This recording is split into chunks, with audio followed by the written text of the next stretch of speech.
ये सब आपने रट्टा लगाए जो पड़े जाओगे और ये बैठे जैसे कि अपना काम अपना बैठ जाओ ये आप और उसमें यार ये ब्राउन मैडम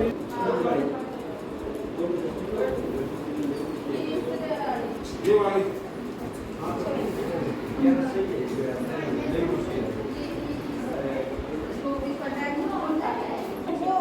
बना दो मेरे अभी के ला दर्शक पूरी का प्रेस के बराबर में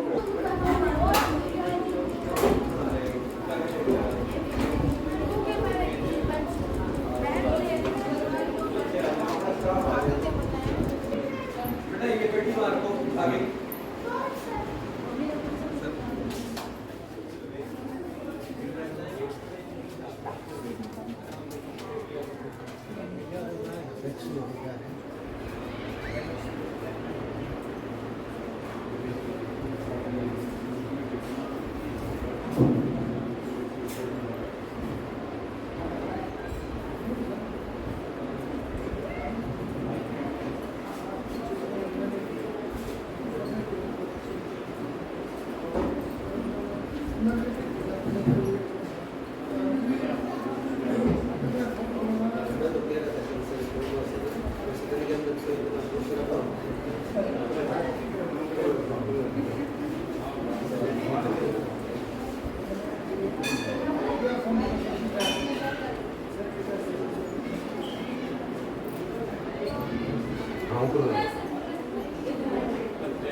माननीय सांसदों, युवा संसद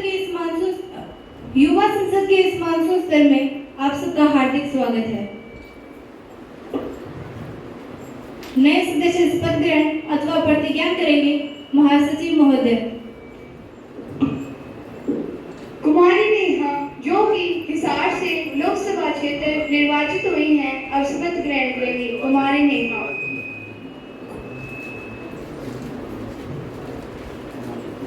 महोदया, आप शपथ ग्रहण करेंगी या प्रतिज्ञा करेंगी? मैं शपथ ग्रहण करूंगी। आप किस भाषा में शपथ ग्रहण करेंगी? हिंदी भाषा में।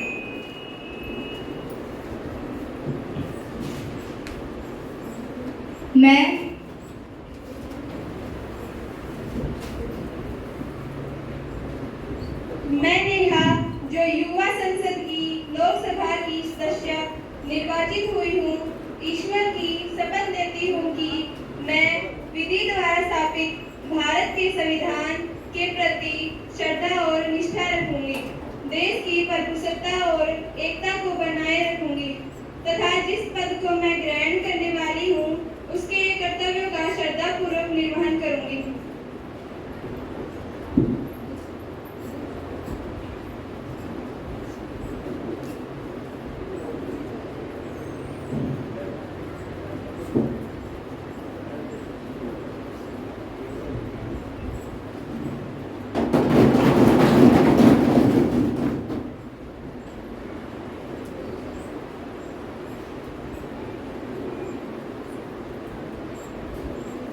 श्रीमान अनिल जो कि भिवाड़ी मित्रगढ़ लोकसभा क्षेत्र से निर्वाचित हुए हैं अब शपथ ग्रहण करेंगे। श्रीमान अनिल। महोदय, आप शपथ ग्रहण करेंगे या प्रतिज्ञान करेंगे? महोदय, मैं शपथ ग्रहण करूंगा। आप किस भाषा में शपथ ग्रहण करेंगे? हिंदी भाषा में। मैं अनिल जो युवा संसद का सदस्य निर्वाचित हुआ हूँ, ईश्वर की शपथ लेता हूँ कि मैं विधि द्वारा स्थापित भारत के संविधान के प्रति श्रद्धा और निष्ठा को बनाए रखूंगा, देश की प्रभुसत्ता और एकता को भी बनाए रखूंगा तथा जिस पद को मैं ग्रहण करने वाला हूँ उसके कर्तव्यों का श्रद्धापूर्वक निर्वहन करूंगा।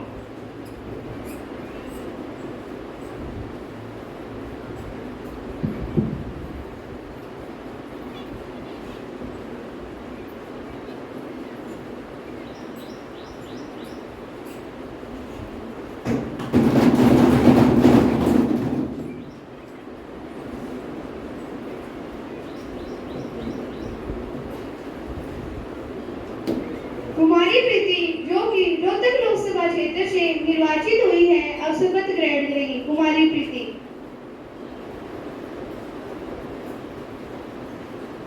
महोदय, आप शपथ ग्रहण करेंगी या प्रतिज्ञान करेंगी?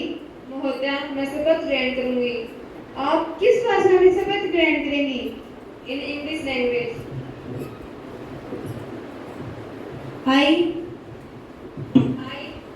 Preeti, having been elected a member of lower house of the youth parliament, do swear in the name of God that I will bear true faith and allegiance to the Constitution of India as by law established, that I will uphold the sovereignty and integrity of India, and that I will faithfully discharge the duty upon which I am about to enter.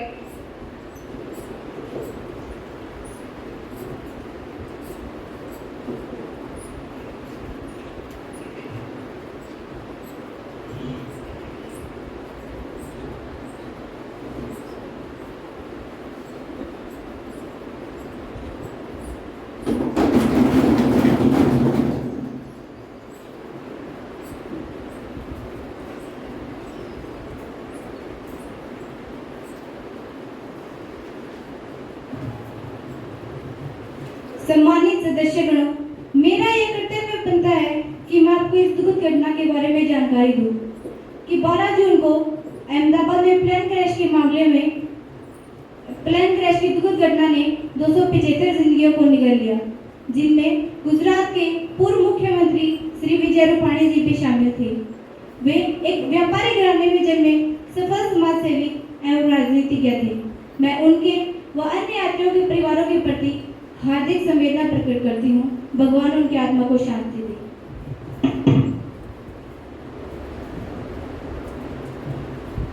अध्यक्ष महोदया, श्री विजय रूपाणी जी सच्चे ईमानदार तथा निष्ठावान व्यक्ति रहे हैं। वे 2016 से 2021 तक गुजरात के मुख्यमंत्री रहे। उनका जन्म म्यांमार के रंगून शहर में एक जैन व्यापारी परिवार में हुआ और उन्होंने धर्मेंद्र सिंह जी कॉलेज से BA व LLB की पढ़ाई की। शुरुआती समय में उन्होंने ABVP में छात्र कार्यकर्ता के रूप में कार्य किया और सन 1971 में वे जनसंघ व RSS में शामिल हो गए। उनका परिवार सन 1960 को राजकोट आकर बस गया।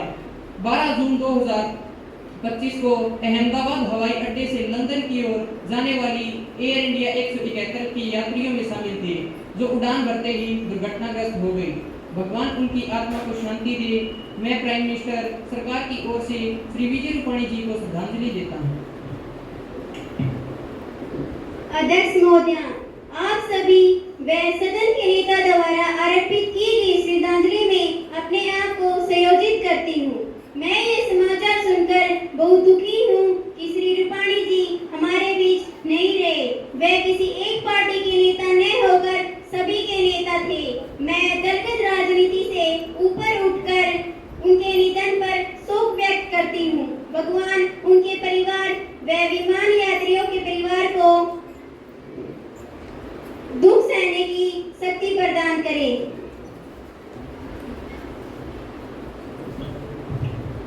सदस्यगण अपना गहरा शोक प्रकट करने के लिए कुछ क्षणों के लिए मौन खड़े होंगे।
सभी बैठ जाएं।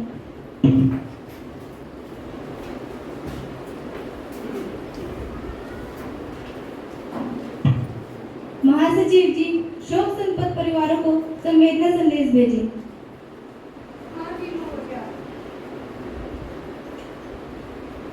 प्रधानमंत्री जी नए मंत्रियों का परिचय करवाएं।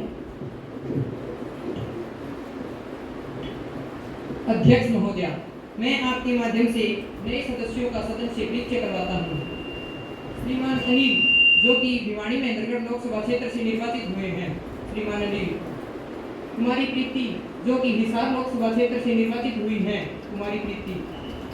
कुमारी नेहा, जो कि रोहतक लोकसभा क्षेत्र से निर्वाचित हुई हैं। कुमारी नेहा।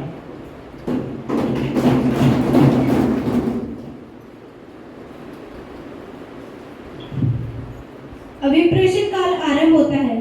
महासचिव जी एजेंडा सदस्यों में बांट दिया जाए।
प्रश्न संख्या 101 मिस पूजा। अध्यक्ष महोदया, क्या शिक्षा मंत्री यह बताने का कष्ट करेंगे कि जवाहर नवोदय विद्यालय में प्रवर्तन नीति का क्या उद्देश्य है? क्या यह नीति अपने उद्देश्य में सफल है? यदि नहीं, तो सरकार इस संबंध में क्या उपाय कर रही है? शिक्षा मंत्री जी। अध्यक्ष महोदया, जवाहर नवोदय विद्यालय में प्रवर्तन नीति का मुख्य उद्देश्य राष्ट्रीय एकता को मजबूत करना तथा विभिन्न संस्कृतियों का पारस्परिक आदान प्रदान है। यह नीति अपने उद्देश्य में काफी हद तक सफल है। जब कभी भी इसके अंतर्गत कोई स्थानीय समस्या उत्पन्न होती है तो स्थानीय कारणों को ज्ञात कर इस समस्या का समाधान कर दिया जाता है। प्रश्न संख्या 102 मिस मुनेश। महोदय जी, क्या सरकार इस बात से सहमत है कि डॉलर के मुकाबले भारत रुपए का अवमूल्यन लगातार जारी है और यह गिरकर प्रति डॉलर 80 रुपए के ऊपर पहुंच गया है? इस अवमूल्यन का क्या कारण है? रुपए के अवमूल्यन को रोकने के लिए सरकार कौन से कदम उठा रही है?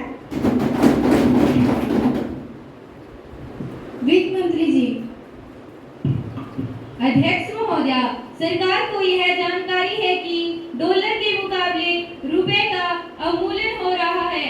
महोदया, इसका प्रमुख कारण है सोने की आयात में तीव्र वृद्धि, जिसके कारण चालू खाते का घाटा अधिक बढ़ गया है। महोदया, मैं सदन को सूचित करना चाहूंगी कि भारतीय रुपया भले ही डॉलर की तुलना से 80 के ऊपर पहुंच गया है, लेकिन रुपए के इस अवमूल्यन को रोकने के लिए सरकार और आरबीआई के द्वारा कई कदम उठाए गए हैं। आरबीआई ने 12,000 करोड़ के बॉन्ड बेचने का निर्णय लिया है, जिससे बाजार की तरलता को सोखा जा सके। आरबीआई ने यह निर्णय लिया है कि ओएनजीसी, आईओसी इत्यादि कंपनियों को छोड़कर विदेशी कंपनियां परिसंपत्ति को नहीं खरीद सकेगी। आरबीआई ने यह भी निर्णय लिया है कि कोई भी भारतीय अब 2 लाख रुपए के बजाय 75,000 रुपए ही विदेश भेज सकता है। सरकार एनआरआई बॉन्ड लाने का विचार कर रही है। उपायों से आशा है कि आने वाले 3-4 महीनों में रुपए के इस अवमूल्यन पर रोका जा सके। दिनांक 19 जुलाई 2025 को संसद में पेश आर्थिक संरक्षण के अनुसार गैर पेट्रोलियम उत्पादों की आयात में 13% की कमी आई है। यह शुभ संकेत है। पिछले वर्ष देश की जीडीपी 5% की कमी थी, जो इस वर्ष 5.4 से 5.9 रहने का अनुमान है। इन सभी के परिणाम स्वरूप माह अगस्त में सेंसेक्स 80,000 से नीचे गिर गया था, जो वर्तमान में 70,000 के करीब पहुंच गया है। इससे यह अंकित होता है कि निवेशकों का भरोसा बाजार की ओर लौट रहा है, जिससे अर्थव्यवस्था में पटरी पर आने की उम्मीद है। धन्यवाद। प्रश्न संख्या 103 मिस शीतल। रोज लड़ना क्या यही है लड़ाई? एक गरीब पूछता है भगवान से, क्या यही है महंगाई? माननीय अध्यक्ष महोदया, मैं अपने विपक्षी नेता खाद्य कृषि मंत्री जी से यह पूछना चाहती हूँ कि आज खाद्य पदार्थों में बेतहाशा वृद्धि हो रही है तथा खाद्य पदार्थों का मूल्य 40 से 50 रुपए प्रति किलो तक पहुँच गया है। यदि हाँ, तो सरकार खाद्य पदार्थों की मूल्य वृद्धि को रोकने के लिए क्या कदम उठा रही है? क्या सरकार खाद्य पदार्थों के निर्यात पर रोक लगाने का विचार कर रही है? खाद्य एवं कृषि मंत्री जी। महंगाई को देखकर दुख में सकल समाज, निर्बल जनजीवन कठिन, कैसे सादे काज, कहाँ से लाए राशन, महंगी भाई सामग्री, पकेगा कैसे सालन? अध्यक्ष महोदया, खाद्य पदार्थों की कीमतों में हो रही वृद्धि की जानकारी सरकार को है। खाद्य पदार्थों की कीमतों पर नियंत्रण के लिए सरकार कई प्रकार के उपाय कर रही है। राज्य सरकारों के सहयोग से जमाखोरों के खिलाफ लगातार छापों की कार्रवाई जारी है, जिससे खाद्य पदार्थों की आपूर्ति बढ़ने पर कीमतें कम हो सके। दिल्ली सरकार ने आगे बढ़कर सरकारी स्टॉलों पर खाद्य पदार्थों को बेचने का निर्णय किया है। सरकार पाकिस्तान और चीन से खाद्य पदार्थों के आयात पर विचार कर रही है, जिससे खाद्य पदार्थों की आपूर्ति बढ़ने पर कीमतें कम हो सके। महोदया, मैं सदन को यह भी सूचित करना चाहती हूँ कि महाराष्ट्र एवं देश के अन्य भागों में इस वर्ष प्याज और टमाटर की बम्पर पैदावार होने की संभावना है, जिसके परिणाम स्वरूप आने वाले 3-4 महीनों में खाद्य पदार्थों की कीमतों में तेजी से कमी आएगी। महोदया, सरकार ने आवश्यक वस्तु अधिनियम के अंतर्गत प्याज के निर्यात पर रोक लगा दी है। धन्यवाद। प्रश्न संख्या 104 मिस राधिका। अध्यक्ष महोदया, मैं माननीय कोयला मंत्री से यह जानना चाहूंगी कि क्या कोल ब्लॉक संगठन ओपन टेंडर के द्वारा नए करके किस नीति के तहत किया गया है? क्या सरकार कुछ लोगों को बचाने का प्रयास कर रही है? क्या देश के सबसे बड़े घोटालों में से सीमेंट घोटाले और कोयला घोटाले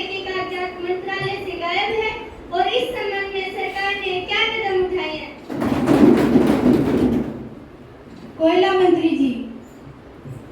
अध्यक्ष महोदया, मैं आपके माध्यम से माननीय सदस्यों को सूचित कराना चाहती हूँ कि देश में सस्ती बिजली के उत्पादन के लिए कोल ब्लॉक्स का आवंटन ओपन टेंडर द्वारा न करके स्क्रूटनी द्वारा किया गया है। सीमेंट घोटाले की 150 फाइलें मंत्रालय से गायब हैं, बाकी सभी फाइलें सुरक्षित हैं। सरकार किसी भी व्यक्ति या संस्था को बचाने का प्रयास नहीं कर रही। इस घटना में कानून अपना काम करेगा। सीमेंट घोटाले की 150 फाइलें गायब हुई हैं। सरकार इसकी पूरी कार्रवाई कर रही है। इस घटना में जो भी व्यक्ति या संस्था दोषी पाया जाएगा उसके विरुद्ध पूरी सख्त कार्रवाई की जाएगी। सीमेंट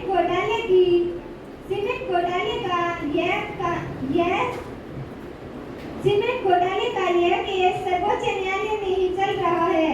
अतः इस घटना में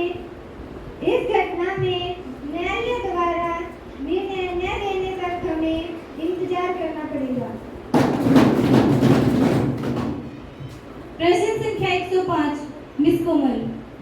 अध्यक्ष महोदया, क्या पेट्रोलियम मंत्री यह बताने का कष्ट करेंगे कि सरकार ने हाल ही में पेट्रोलियम सहित आवश्यक वस्तुओं की कीमतों में वृद्धि की है? यदि हाँ, तो इसका क्या कारण है? पेट्रोल मंत्री जी।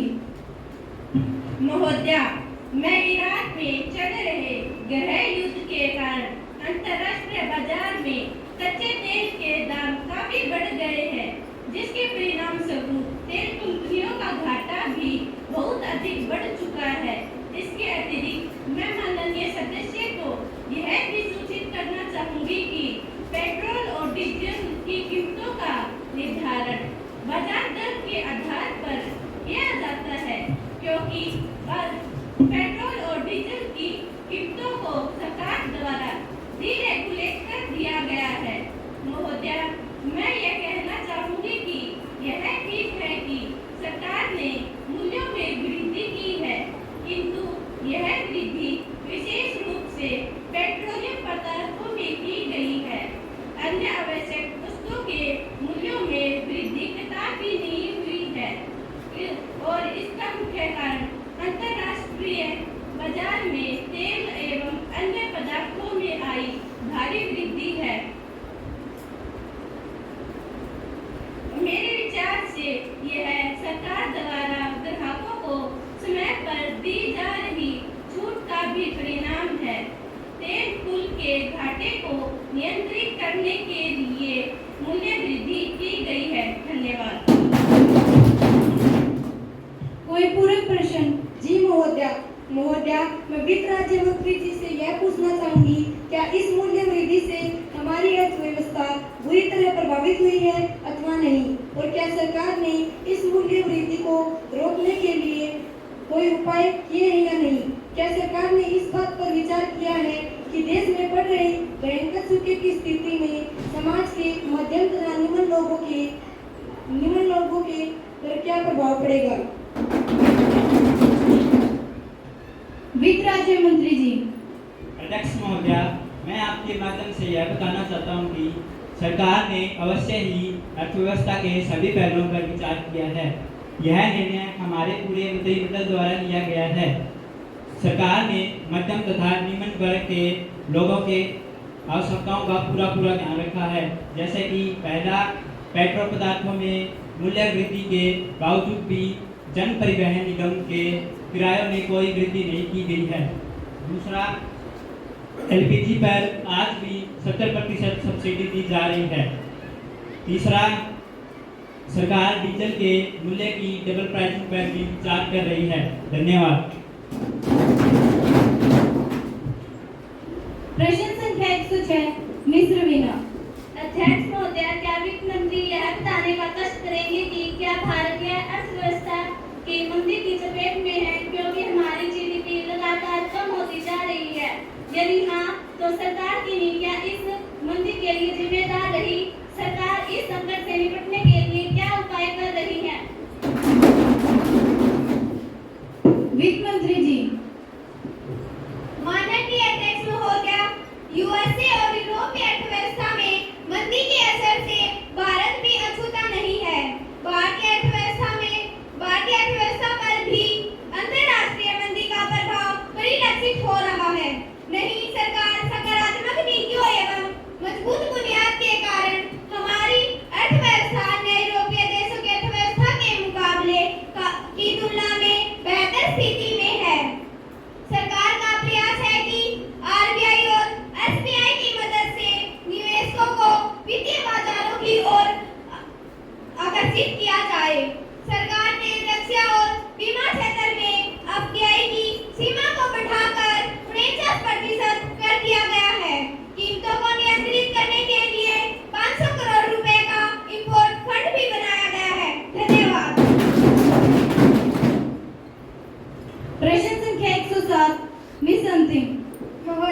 मैं शिक्षा मंत्री से यह जानना चाहूंगी कि क्या जवाहर नवोदय विद्यालय के शिक्षकों अन्य कर्मचारियों ने जिनकी नियुक्ति वर्ष 2004 के पूर्व में हुई है वो फैमिली पेंशन यानी GOI मिलती है या नहीं? यदि नहीं तो क्यों? माननीय मंत्री जी यह बताने का कष्ट करेंगे कि अपनी मांगों के समर्थन फरवरी 2013 के नवोदय विद्यालय के शिक्षकों अन्य कर्मचारियों ने जो हड़ताल की थी उन पर सरकार क्या कार्रवाई कर रही है? शिक्षा मंत्री जी। अध्यक्ष महोदय, मैं माननीय सदस्यों को सूचित करना चाहती हूँ कि जवाहर नवोदय विद्यालय के शिक्षक एवं कर्मचारियों को फैमिली पेंशन यानी कि GOI पेंशन प्रदान नहीं होती है। वर्ष 2004 के बाद नियुक्त शिक्षक एवं कर्मचारियों को CPF तथा वर्ष 2004 के शिक्षकों को नई पेंशन स्कीम की सुविधा प्रदान की गई है। जवाहर नवोदय विद्यालय समिति की स्थापना सोसाइटी के रूप में वर्ष 1986 में की गई। उस समय जवाहर नवोदय विद्यालय समिति ने CPF विकल्प चुना। महोदया, जवाहर नवोदय विद्यालय के शिक्षक एवं अन्य कर्मचारियों ने अपनी 6 फरवरी 2023 से 15 फरवरी 2023 तक अपनी 23 मांगों के समर्थन के लिए हड़ताल पर रही। इस संबंध में मैं माननीय सदस्यों को सूचित कर देना चाहूंगी कि मंत्रालय उनकी मांगों पर सहानुभूति पूर्वक विचार कर रहे हैं। मंत्रालय द्वारा तैयार ड्राफ्ट इंटरमिनिस्ट्रियल रूप विचार विमर्श कर जल्द ही कैबिनेट में नोट्स भेज दिए जाएंगे। धन्यवाद। प्रश्न संख्या 108 मिस प्रतिभा। अध्यक्ष महोदय, मैं आपके माध्यम से सामाजिक न्याय एवं महिला सशक्तिकरण मंत्री से यह पूछना चाहती हूँ कि हमारे देश में गैर संवैधानिक खाप पंचायतों का कुछ राज्यों में बहुत अधिक हस्तक्षेप है, जिसके कारण की समाज में ऑनर किलिंग जैसी घटनाओं से बच्चों तक की हत्याएं हो रही है। मैं जानना चाहती हूँ कि ऐसी पंचायतों पर रोक करने के लिए हमारी सरकार कौन से ठोस कदम उठा रही है? महोदया, कहने के लिए तो हमारे समाज में स्त्री को पुरुषों के समान अधिकार है, परंतु वास्तव में देखा जाए तो यह केवल कहने के लिए है। वास्तविकता तो इसके विपरीत ही है, क्योंकि आज भी स्त्री समाज में स्वेच्छा से घूमना फिरना एवं स्वेच्छानुसार अपना जीवन साथी चुनने तक में भी स्वतंत्र नहीं है। तो ये कैसा समान अधिकार है? सामाजिक न्याय एवं महिला सशक्तिकरण मंत्री जी। अध्यक्ष महोदया, क्योंकि खाप पंचायतें संवैधानिक नहीं है और उनके निर्णय मानवाधिकार तथा महिला अधिकारों का उल्लंघन करते हैं, अतः केंद्र सरकार ने इस प्रकार के असंवैधानिक प्रवृत्ति पर रोक लगाने के लिए सभी राज्यों के प्रमुख सचिवों और पुलिस प्रमुखों की बैठक बुलाई है। बैठक के पश्चात राज्य सरकारों से विचार विमर्श करके संवैधानिक उल्लंघन के मामलों पर कार्रवाई की जाएगी। महोदया, सरकार को इस संबंध में पूरी जानकारी है कि पश्चिम उत्तर प्रदेश और हरियाणा के कुछ इलाकों में खाप पंचायतों द्वारा तथा अपने परिवार के झूठे सम्मान के नाम पर अपने ही बच्चों की हत्या तथा अपने समाज की महिलाओं के लिए असंवैधानिक निर्णय लिए हैं, जैसे महिलाएं व लड़कियां अकेले घर से बाहर घूम फिर नहीं सकती तथा अपना जीवन साथी स्वयं नहीं चुन सकती। ऐसी स्थिति को देखकर मैं एक स्त्री होने के नाते अपने उद्गार नहीं रोक पा रही हूँ। समाज रूपी गाड़ी के दो पहिए नर और नारी। पुरुष प्रधान समाज में नारी भूमि अधिकार सृष्टि की रचना करे, पाले घर संसार, आजीवन संसार में सहती दुख अपार। स्वतंत्रता हर जीव का पहला है अधिकार, नारी बस दासी रही और रही लाचार। जीवन साथी का अगर मन से करे चुनाव, ऑनर किलिंग के नाम पर होता है संहार, ऑनर किलिंग के नाम पर होता है संहार। धन्यवाद। Now question hour ends and paper will be laid down. महासचिव जी, युवा संसद की राज्यसभा से प्राप्त संदेश को पढ़ें।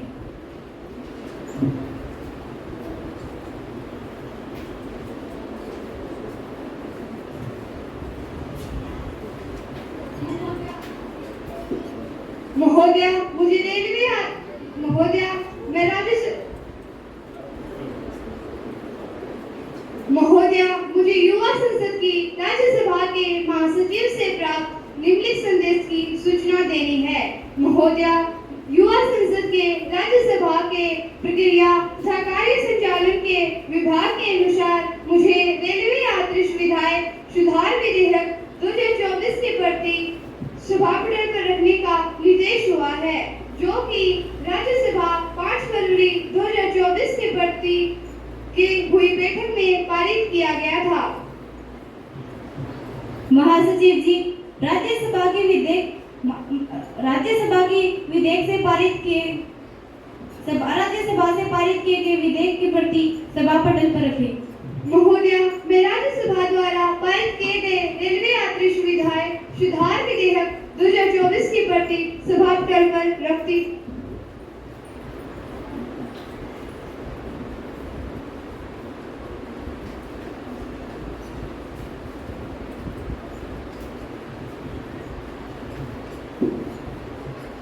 शून्यकाल आरंभ होता है। कुमारी प्रतिभा जी अपना मुद्दा उठाएं। सवर्ण भादो साधु हो गए बादल सब सन्यासी, कछुआ चूस गई पूर्वा को धरती रह गई प्यासी, फसलों ने वैराग ले लिया जोगी हो गई धानी, राम जाने कब बरसेगा पानी, राम जाने कब बरसेगा पानी। अध्यक्ष महोदया, आप सभी को विदित है कि कमजोर मानसून के कारण देश के अधिकांश भागों में अकाल की संभावना बनी हुई है। भारतीय मौसम विभाग के अनुसार 11 जुलाई 2014 को 42% तक वर्षा दर्ज की गई। पश्चिमी यूपी पश्चिमी में सामान्य से 73%, पंजाब में सामान्य से 57% तथा गुजरात में 92% कम बारिश है। फलस्वरूप देश के कई हिस्सों में अभी तक दलहन, तिलहन व चावल की बुआई तक नहीं हो सकी और फल सब्जियों व खाद्य वस्तुओं की कीमतों में वृद्धि हो रही है। ऐसा प्रतीत होता है कि आने वाले दिन किसानों के लिए मुश्किल बड़े होंगे।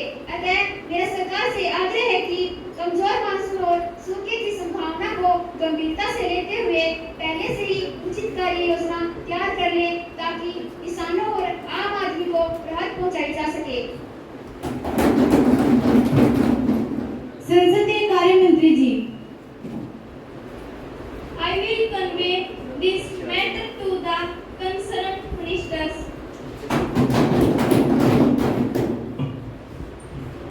Welcome to the American Parliamentary Delegation. Honorable members, I have made an announcement on the behalf of the honorable members of the House. I have great pleasure in extending our warm welcome to His Excellency Mr. Scott Bessent, Speaker of the American Parliament, and the honorable member of American Parliamentary Delegation, who are on visit India, our honored guest.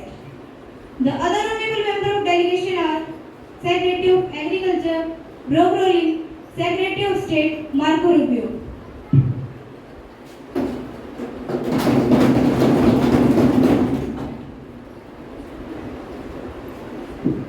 It is a very high-powered delegation who reached in 12th July 2024. They are now seated in very special box. We wish them a happy and fruitful stay in our country. We also convey our warm feeling and very best wishes through Prime Minister, President and Parliament, the government and very friendly people of America.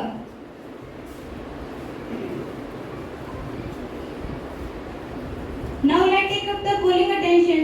Ms. Ravina will call the Home Minister. अध्यक्ष महोदया, मैं आपके माध्यम से social media के बढ़ते दुरुपयोग की सूचना एवं प्रसारण मंत्री जी का ध्यान आकर्षित करना चाहती हूँ। महोदया, आज का युग सोशल मीडिया का युग है। सोशल मीडिया एक अपरंपरागत मीडिया है जिसे इंटरनेट के माध्यम से पहुँच बना सकते हैं। सोशल मीडिया एक विशाल नेटवर्क है जो सारे संचार को जोड़े रखता है, जिसमें हर प्रकार की खबरें होती है। यह संचार का बहुत अच्छा माध्यम है। यह तेज गति से अपनी सूचनाओं का आदान प्रदान करने, जिसमें हर क्षेत्र की खबरें होती हैं। सोशल मीडिया एक सकारात्मक भूमिका अदा करता है, जिसमें किसी भी देश की एकता, अखंडता, पत्नीत्व, समाजवादी गुणों की अभिवृद्धि हुई है। महोदया, परंतु सोशल मीडिया जहां सकारात्मक भूमिका अदा करता है, वहीं बहुत से लोग इसका गलत उपयोग भी करते हैं। सोशल मीडिया का गलत तरीके से उपयोग कोशिश करते हैं, जिस सोशल मीडिया के माध्यम से भ्रामक और नकारात्मक जानकारियां साझा की जाती है, जिसमें जनमानस पर प्रतिकूल का प्रभाव पड़ता है। इसके अलावा ज्यादा वित्तीय जोखिम, चिंता, अवसाद, आत्महत्या के लिए उकसाना, साइबर स्टॉकिंग, अपराध, देश और साइबर बुलिंग जैसे जोखिम शामिल है। इंसान की सोच और सेहत दोनों पर गहरा असर डाल रहा है। यह न केवल हमारा कीमती समय ले रहा है, बल्कि धीरे धीरे मन और शरीर को भी कमजोर बना रहा है। डॉक्टरों का मानना है कि ज्यादा सोशल मीडिया देखने से इंसान खुश, कम और दुखी ज्यादा रहने लगा है। सोशल मीडिया के संपर्क से मानसिक दबाव धीरे धीरे तनाव, बेचैनी और डिप्रेशन की वजह बनता जा रहा है। खासकर युवा इस झूठी चमक से ज्यादा प्रभावित हो रही है। महोदया, मैं सूचना और प्रसारण मंत्री जी का ध्यान इस ओर दिलाना चाहती हूँ। यदि इसमें रहते ध्यान न दिया गया तो समाज को गंभीर परिणामों का भुगतान करना पड़ेगा। धन्यवाद महोदया। माननीय सांसदों, अब विधायी कार्य आरंभ होता है। माननीय गृह मंत्री जी प्रस्तावित विधेयक 2025 सभा सदन में पेश कर सकते हैं। अध्यक्ष महोदय, प्रस्तावित विधेयक समान नागरिकता से संबंधित है। विधेयक का शीर्षक है समान नागरिक संहिता। महोदय, क्या मुझे अनुमति है? जो इसके पक्ष में है वो हाँ कहें, जो इसके विपक्ष में है वो ना कहें। मैं समझती हूँ कि हाँ का बहुमत है, हाँ का बहुमत है, हाँ का बहुमत है। अनुमति दी जाती है। विधेयक का प्रथम वाचन आरंभ होता है। विधेयक 2025, जिसका अर्थ है भारत के प्रत्येक नागरिक के लिए धर्म, जाति, पंथ, समुदाय से परे एक समान कानून होना।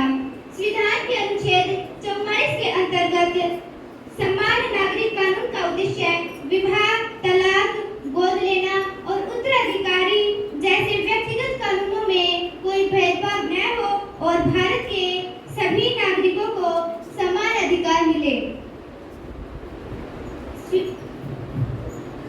विधेयक का दूसरा वाचन आरंभ होता है। वर्तमान में विभिन्न समुदायों के लिए अलग-अलग पर्सनल लॉ बनाए गए हैं। कई बार विशेषकर महिलाओं तथा अल्पसंख्यकों के अधिकारों का हनन होता है। ऐसे में यूसीसी समरसता और न्याय की गारंटी बनकर उभरेगा। विधेयक के मुख्य प्रावधान: धारा 1 विवाह, तलाक, गोद लेना और उत्तराधिकारी पर एक समान कानून। धारा 2 विवाह और एक तरफा तलाक में रोक, महिला सम्मान में एक बड़ा कदम। धारा 3 बेटी और बेटे को संपत्ति में समान अधिकार, लैंगिक समानता का विधिक स्वरूप। धारा 3 एक ही विवाह का पंजीकरण अनिवार्य, संवैधानिक विवाह का वैधानिक दस्तावेज सुनिश्चित। धारा 5 लिव इन रिलेशनशिप का पंजीकरण, पारदर्शिता और महिला सुरक्षा दृष्टि में एक महत्वपूर्ण प्रावधान। धारा 6 गोद लेने की प्रक्रिया धर्मनिरपेक्ष, किसी भी भारतीय नागरिक को बच्चे को गोद लेने का अधिकार, समान अधिकार। यूसीसी के सामाजिक प्रभाव: महिलाओं को कानूनी सुरक्षा और बराबरी का अधिकार। धर्म या परंपराओं के नाम पर होने वाले भेदभाव पर लगाम लगेगी। विवाह और पारिवारिक मामलों में एक रूपता से पारिवारिक विवाद कम होंगे। संविधान के आदर्शों न्याय, स्वतंत्रता, समानता और बंधुता का यथार्थ रूप सामने आएगा। महत्व: समानता। समान नागरिक संहिता का यह सुनिश्चित करना है कि कानून के तहत सभी के साथ समान व्यवहार हो, बिना किसी भेदभाव के, जिसका अर्थ है सभी समुदायों के पुरुषों एवं महिलाओं को समान अधिकार प्राप्त हो। राष्ट्रीय एकता। कानूनों का एक ही सेट होने से नागरिकों के बीच एकता और राष्ट्रीय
माननीय अध्यक्ष महोदया, मैं आपके माध्यम से सदन को यह बताना चाहती हूँ कि एक समान नागरिक संहिता को बनाना और लागू करना जो वास्तव में समावेशी हो और सभी धार्मिक विश्वासों का सम्मान करे, यह एक जटिल कार्य है। इसलिए मैं इस विधेयक का विरोध करती हूँ। यूसीसी के लिए एक व्यापक मसौदा तैयार करना और समुदायों के बीच आपस सहमति का आवश्यक होना चाहिए। इसलिए मैं इस विधेयक का विरोध करती हूँ। महोदया जी, आपके माध्यम से सदन को यह भी बताना चाहती हूँ कि मौजूदा व्यक्तिगत कानूनों में पूर्व व्याख्यान स्थापित करने की आवश्यकता होगी। नए अधिनियम में निष्पक्षता सुनिश्चित करना और पूर्वग्रहों से बचना सांसदों और न्यायपालिकों के लिए एक बड़ी चुनौती होगी। इसलिए मैं इस विधेयक का विरोध करती हूँ।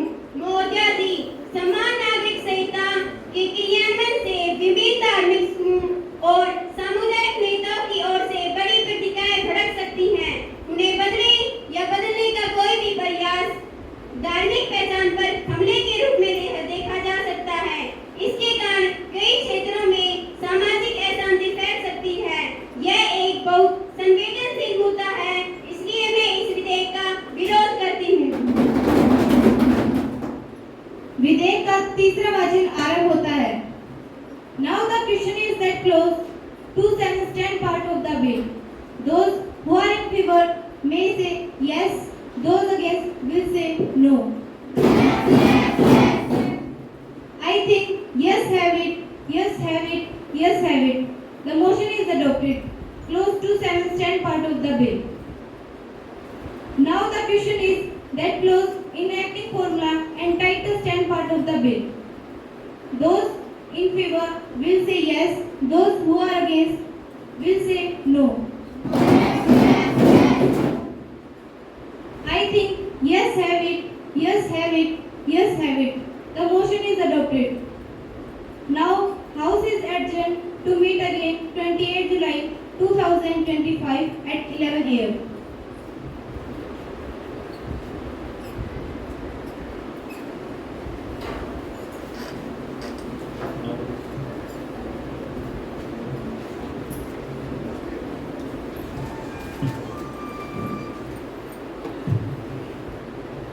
Start.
सभी को नमस्कार।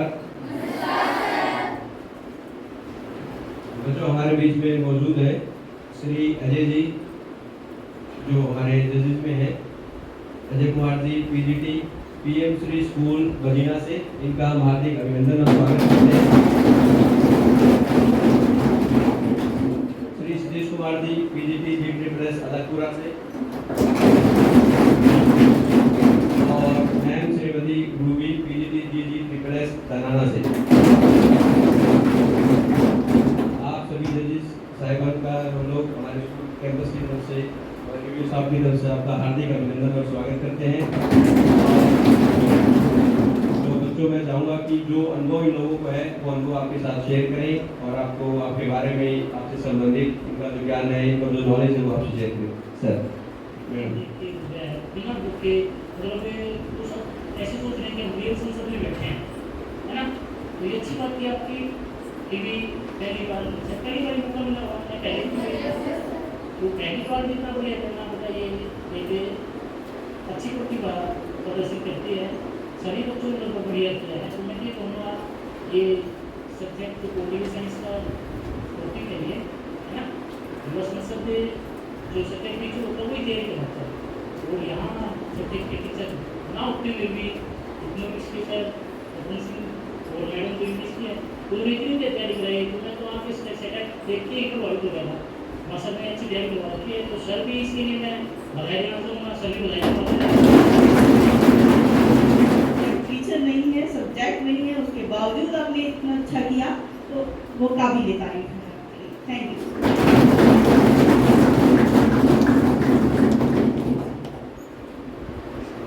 और एक बार आपके टीचर जिन्होंने तैयारी कराई उनके लिए जोरदार क्लैपिंग।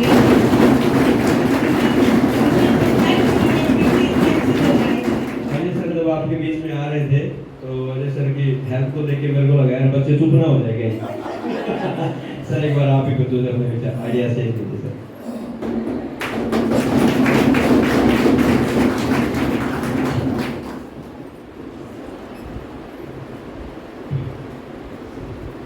आदरणीय प्रिंसिपल सर, स्टाफ साथी और प्यारे बच्चों, गुड मॉर्निंग। डाइट, स्कूल, कई चीजें इन्वॉल्व हैं कि ऊपर से लेकर नीचे तक कि बच्चों को तैयार करो, उनको खेल खेल में सिखाना है। प्रधानमंत्री, उसके मंत्रिमंडल का क्या काम होता है, विपक्ष के नेता का क्या काम है, जो सचिव महासचिव बना रखे हैं, अध्यक्ष महोदय है, इन सब का क्या रोल है। हमें सिर्फ ये काम करना है कि हमें रोल समझने हैं, हमारी जो पार्लियामेंट संसद जो चलती है उसके अंदर किस व्यक्ति का क्या रोल है और किसके पास कौन सी पावर है।